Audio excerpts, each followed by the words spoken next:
Grijalva, eu queria que você falasse um pouquinho dessa fazenda, da fazenda Nova Vista, né? Nova Vista. Nova Vista. Eu fiz um estudo, eu fiz uma pesquisa e descobri que ela era uma grande propriedade rural, né? Que foi adquirida através de um dote. Foi, exatamente. Foi um dote... Era um dote da minha avó. Da sua avó, não é? Você poderia contar um pouquinho da história dessa fazenda também? Porque é bom que a gente entenda, né? O local onde aconteceu esses fatos históricos, né? Minha avó era prima do meu pai também, do meu avô, né? Eram primos. E ambos eram pessoas que tinham muita terra. Tanto a parte do meu avô como a da minha avó tinha muita propriedade naquela época. Em 1600, 1700 para 1800, terra era devoluta naquela época, né? Verdade. Se apossava, registrava.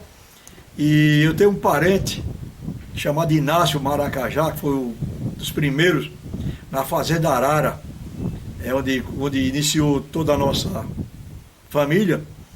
Esse Inácio chegou a ter 20 propriedades, chegou a ter 3.000 a 4.000 cabeças de boi naquela região, entre o Cariri e o Sertão.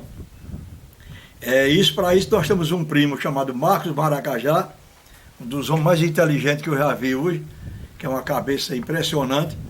Ele já levantou, fez todo o levantamento, está terminando o livro sobre a família Maracajá. Então ele conta que esse Inácio Maracajá era grande proprietário, um dos homens mais ricos daquela região. Se eu não me está falhando a memória, na época, o município era São João do Cariri. Isso. Não existia Gujão, não existia nem nada ali, era só São João do Cariri, não é isso? Isso. Naquela época. Ele ia para Recife e comprava as rendas do Estado, ele arrematava, era feito em Recife na época, e comprava a renda do município de São João, que abrangia ali acho que todo o Cariri completo. O Cariri era um município muito forte naquela época. Era um homem muito, muito rico. Então meu avô já nasceu com essas propriedades também, herdou muita terra. E minha avó, que era Queiroz, tinha parentes promotores, juízes, e eles moravam também em Taperoá. As propriedades eram de Taperoá, entre São João do Cariri. Então, quando meu avô casou, ele herdou essa propriedade, chamada Nova Vista. Devia ter abaixo de 1.500 hectares a propriedade. Hoje já está mais resumida porque a proporção que ele foi casando as filhas, ele ia dando um pedaço de terra para os outros. Então, hoje em dia, a sede continua da família. Foi herdeiro de Juarez Maracajá, o genro dele. Aliás, um neto dele, que faleceu há pouco tempo e está com a família, com os filhos, fazendo a Nova Vista, que teremos o prazer de levar o nosso historiador. Se Deus quiser. Eu estou ansioso demais para conhecê-la. Inclusive, a gente vai fazer o roteiro a pé, de Nova Vista até até a Lagoa de Pedra, que por dentro a distância é pequena. Muito Só bem. que não tem estrada, realmente não tem mais. Mas no inverno é ruim a gente passar. Mas no verão a gente vai, porque o gado abre alguma picada e a gente passa. Muito bem, Grijalva. Olha, tá muito bom o papo, viu? As informações estão excelentes, mas eu queria fazer outra pergunta também. Segundo o seu relato, que inclusive eu quero dizer que ele me cedeu para eu botar no meu livro, eu quero lhe agradecer de público, né? Por você ser essa gentileza e também por você resguardar. Você é um guardião da história também, né? Porque você escreve também, ele também é escritor, o pai dele, depois a gente vai conversar aqui também, foi também escritor e uma pessoa extremamente proeminente, né? Ligado à agricultura desse país. Né? Depois ele vai falar no final, eu quero que ele fale um pouquinho do pai dele. Né? Inclusive, deixou um dos presentes que eu achei, né? Porque eu li e gostei. Não só eu, mas amigos meus também leu um livro que o pai dele deixou, né? E que Grijalva, como um filho exemplar, e um filho que conserva a memória da família, né? Ele editou e está distribuindo aí, depois a gente até fala também, quem quiser também o livro escrito pelo pai dele também, né? Como é que se deve entrar em contato com ele para adquirir o livro. O livro é muito bom, né? Meu amigo Grijalva, relacionado ao combate lá do Lagoa de Pedras, quando o seu avô chega lá, vê um verdadeiro apocalipse, né? Um verdeiro Deus nos acuda. Segundo o relato que você fez, né? Falando sobre o que o que o seu avô presenciou lá, ele disse que tinha um homem, certo, em cima de uma pedra, né? Ele era né? Afrodescendente, e batia com uma pedra na cabeça do tenente Maurício, não é verdade? Exato. Me diga uma coisa, seu avô identificou como serrote. Era serrote, o cangaceiro serrote, que estava perpetrando.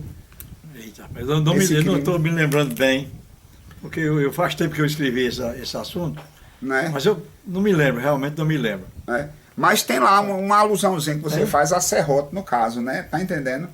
Que seria o cangaceiro serrote que estaria batendo com o resto do corpo, da cabeça do tenente Maurício. Era na cabeça. Isso. Meu avô disse que ele estava de joelho, em cima já o cabo já morto, já estava nas vésperas da morte, por aí, e ele com a pedra esfacelando a cabeça do tenente Maurício. Que não era Antônio Silvino. Não era Antônio Silvino.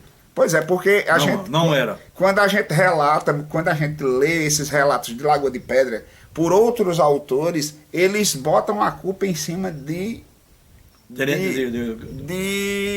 Antônio Silvino, não, no caso. Não era. Ele não chegou a ver mais Antônio Silvino. Não chegou a ver mais Antônio Silvino. Antônio Silvino já estava... Já tinha ido embora. Espalhou-se, caiu tudo... Ganharam a cartilha e desapareceram. E quem estava fazendo essa tragédia já era outro cangaceiro. Era outro cangaceiro, mesmo assim, quando o meu avô se aproximou do cavalo, que viu, ele soltou a pedra e ganhou a catinga. Ganhou a catinga também. Aí viu, aí mais na frente tinha muita pessoa morta, né? Certo. E viu um soldado, colocando um palito de fósforo na mão de um que estava morrendo. Devia ser um companheiro amigo, certo. Que estava... Que coisa, né? Foi uma cena assim dantesca mesmo, né? De verdade, e violenta ao extremo. Grijalva, dentro desse mundo você sabe que, como você disse anteriormente, o cangaço não foi negócio de menino buchudo, não. Foi um negócio sério, né? Perigoso, não é verdade? Perigoso. E perigoso. Seu avô, ele teve que se adequar à situação, porque poderia também ter perdido a vida, né? Exatamente. Se ele não tivesse se adequado à situação. E a família, né? A família grande, muitas moças, dedicadas a crianças. Minha mãe mesmo dizia que ele era criancinha. E quando ele chegava, mesmo assim com receio, eles escondiam todo mundo, mas na hora Antônio Silvino, ele tem lá uma espreguiçadeira, que ainda se encontra na fazenda, que eu tenho a foto e nós vamos conhecer essa espreguiçadeira. Se Deus quiser, eu quero sentar nela. Só mudou o pano, só mudou o tecido. Mas muito bem. A mesa onde ele almoçava, a mesa e os bancos e essa espreguiçadeira, ele continua na fazenda. Na fazenda, como uma testemunha da passagem de Antônio Silvino por lá. Antônio Silvino, quando ele gostava de tirar uma soneca, se deitava dentro de casa, dentro da espreguiçadeira, e pedia e pegava uma das filhas do meu avô, não sei, minha mãe não sabe, não lembra, e botava no colo. Ele cochilava com a menina no colo dele, assim, segurando. Com medo, claro, né? De alguma revolta, alguma vingança do dano proprietário da fazenda. Muito bem. Quer dizer que ele confiava e não confiava ao mesmo tempo, né? Naquela época ninguém podia confiar em ninguém, né? Muito bem. Tanto o bandido como a autoridade militar não podia confiar em ninguém. Muito bem. Porque o medo, realmente, não existia lei dentro daquelas propriedades. Não tinha ninguém. No Nordeste sem lei. Ninguém assegurava ninguém naquela época. Não é? Não tinha. Então quem se fazia. Eu sou muito contra eu sou historiador também, fiz meu curso de História, 6 anos de História, pesquisando, e sou muito contra quando vejo colegas meus, historiadores, ser contra o coronelismo. Inclusive eu tenho uma opinião que eu sou a favor do coronelismo, naquela época, claro. Porque a lei era o coronel, não tinha quem se procurar a não ser o coronel, o potente, o fazendeiro potente, era quem dava guarida aos fazendeiros menores, porque não tinha nenhuma autoridade. Nas cidades distantes, os locais não tinha telefone de comunicação, não tinha nada, não tinha veículo. Então, o coronelismo eu ainda acho que naquela época foi suficiente para manter a tranquilidade daquela população que vivia ao léu. Muito bem. É a sua opinião nesse caso aí, não é verdade? Porque na realidade não existia Estado, não existia nada. Não existia nada. Era um verdadeiro faroeste naquela época, né? Era cada um por si. Né? Cada um por si. E quem fosse mais inteligente escapava. Escapava. Muito bem. Por exemplo, a gente vê hoje, o coronelismo hoje em dia é um absurdo, porque existe hoje em dia. Os políticos, né? Os políticos é quem manda na região, e nos interiores por aí, onde eu ando, que eu conheço muito interior, vivo batendo nesse Nordeste, quem manda ali é uma autoridade política. É o coronel político. No dia de hoje, nós estamos no século XXI, não é isso? Isso mesmo. Já passando adiantado aí de uma tecnologia imensa, e quem domina hoje, isso aí eu sou contra. Mas na época passada, a gente tem que conviver na época passada. Né? Aquela vivência que acontecia. O coronelismo era necessário naquela época. Muito bem. Grijal, vai quer dizer que quando terminou toda essa cena aí, todo esse processo desse combate, houve, claro e evidente, a perca da morte do Tenente Maurício e depois o seu avô ainda ajudou, né? No caso, ajudou para socorrer quem estava ferido ainda. Exatamente. Né? Ele correu desse cavalo que ficava a meia légua de distância para a Fazenda Pendência, que ainda hoje existe. A fazenda hoje era do governo federal na época. Certo. E hoje é do governo do estado, é a MEPA, é quem toma conta hoje da Fazenda Pendência. E lá existia esse telefone que era até de... Era uma manivelazinha, né? Sim. Você dava uma corda para poder chamar para a Solidade. A comunicação era feita com Solidade. Quer dizer que os feridos foram levados para a Solidade. Para a Solidade. Foram socorridos tudo para a Solidade. E os mortos também foram levados para lá também. Os mortos realmente eu não tenho essa informação. Muito bem. Se foram enterrados por lá, pelo menos os cangaceiros que morreram, eles não iam levar, né, para a cidade. Eles devem ter enterrado por lá mesmo. Agora, é isso que nós vamos procurar. Vamos procurar, porque existem indícios. Exatamente. Existem indícios que eles foram enterrados, os que morreram, né? Os militares que morreram foram enterrados em Solidade. Isso aí eles muitos escritos que contam. Mas a gente não tem essa certeza, não é por isso que o trabalho de campo, né? De campo ele é extremamente importante, pessoal. Porque a gente tem que descobrir. E outra coisa, veja só. Todos os historiadores que falam sobre esse combate de Lagoa de Pedras diz que quem quebrou a cabeça do Tenente Maurício, quem espatifou a cabeça do Tenente Maurício tinha sido Antônio Silvino. Já o relato de um testemunho ocular, um homem que não mentia, não é verdade? Um homem sério, o Major Raulino, que esteve lá e viu, não era Antônio Silvino, que estava batendo com a pedra na cabeça do Tenente Maurício. Antônio Silvino já tinha se evadido. Já tinha se evadido. Já. O que ele já tinha feito, já tinha matado, já tinha conseguido o intento dele, matar, né? Muito bem. Mas ele não viu quem matou, se realmente foi Antônio Silvino que atirou. Ninguém sabe esse fato. Mas ele já chegou depois, né? Muito bem. Chegou depois de uns 20 minutos, mais ou menos. Mas o fato da pedra utilizada para quebrar o crânio não tinha. Não era Antônio Silvino. Não era Antônio Silvino. Não era Antônio Silvino. Muito bem. Isso aí é certeza o que ele contava. A família toda hoje em dia sabe. Sabe dessa história e também confirma essa história também. Confirma essa história. Muito bem. Porque, para quem não sabe, esse cangaceiro Serrote, ele foi um dos cangaceiros mais sanguinários da história do cangaço.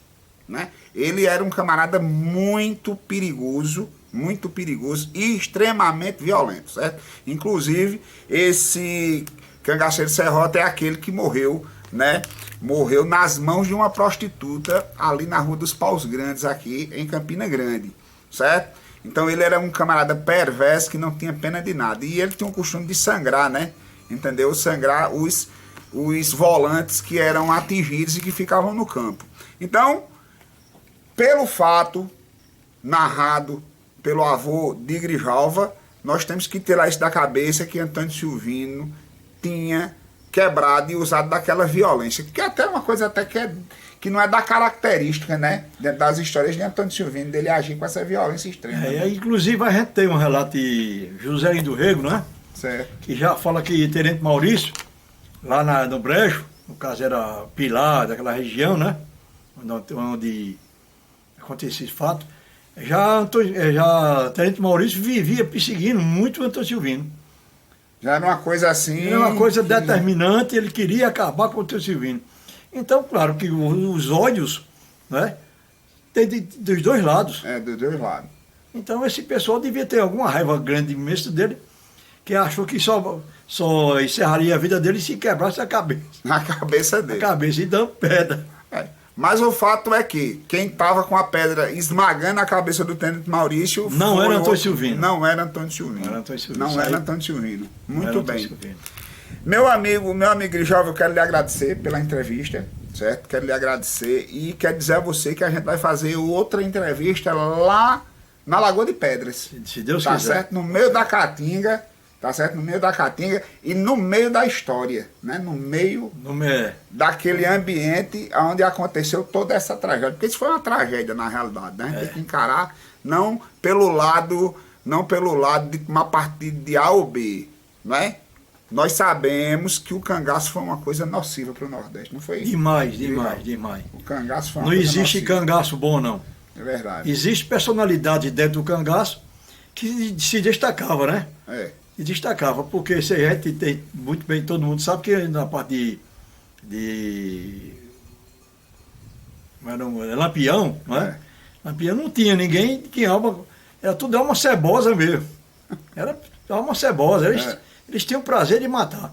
Já no caso de Antônio Silvino, se existe muitas conversas que ele tinha uma certa, eu não sei se era uma certa educação, alguma coisa, realmente eu nem me aprofundei, mas o historiador vai contar a vida dele depois Com certeza. nesse livro. Vamos deixar com surpresa, né?